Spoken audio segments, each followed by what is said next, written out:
Hello, my friends. We finished the first week. Today is day 6 of our Advent journey through the Old Testament, looking at those hints, at those things that tell us something about who Jesus is going to be, that give us sort of a foreshadowing of Christ. Yesterday we talked about the Passover, about the lamb that was slain and whose blood set God's people free, the blood that caused the angel of death to pass over them, thereby giving them and protecting their life and giving them the opportunity then to leave Egypt. So if you remember the story, they were able to leave Egypt. They began their 40 years of wandering in the desert. There are lots of other details and frankly, a few things that point ahead to Christ that maybe I should talk about. But I'm going to go to one that really kind of gets me excited, that's kind of interesting. As they're wandering in the desert, God gives instructions to Moses about a whole number of things, about worship, about he gives the 10 Commandments. And then in Exodus chapter 25, there's this interesting verse where God tells them to build a tabernacle.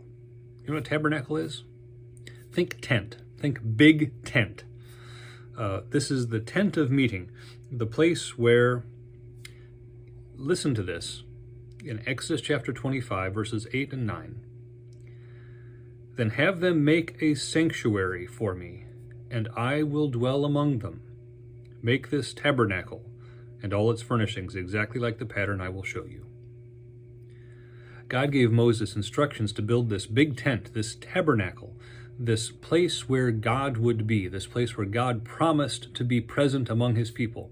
As they spent all this time wandering through the desert, God promised to be with them. And the place of that promise was located was this tent, right in the midst of their camp, right in the middle of his people. God would be there. Kind of a nice encouragement, don't you think, for people wandering in the desert for 40 years? Interestingly, if we skip back to the New Testament, to John chapter 1, a very familiar verse that comes up at Christmas. It's not the Christmas story, but it's more of the importance of Christmas. John chapter 1, verse 14. The Word became flesh and made his dwelling among us. Made his dwelling. The Greek word there is related to the idea of pitching a tent, building a tabernacle. John intended intentionally for his readers to think back to that tabernacle in the wilderness. And just as God was present for his people in that tabernacle in the desert, so God in Christ is present for his people in the tabernacle of his flesh.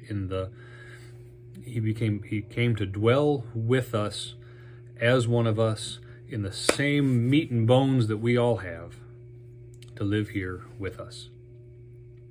That's the great news of Christmas, is that we don't have to go find God. We're not on a quest to reconnect with him. He comes to find us. He came to be with his people in the desert, in the tabernacle. He came to be with us in the flesh, as he tabernacled among us, the Word made flesh. We're going to take tomorrow off. I hope to see you in church, whether online or in person here, 10:30 in the morning. It'll be on this YouTube channel, and we'll be, of course, in person here at Martin Luther Chapel. We'll pick it up again on Monday with some more echoes, some more foreshadowing through the Old Testament. Not sure where we'll be, haven't decided yet. Join me on Monday. God be with you.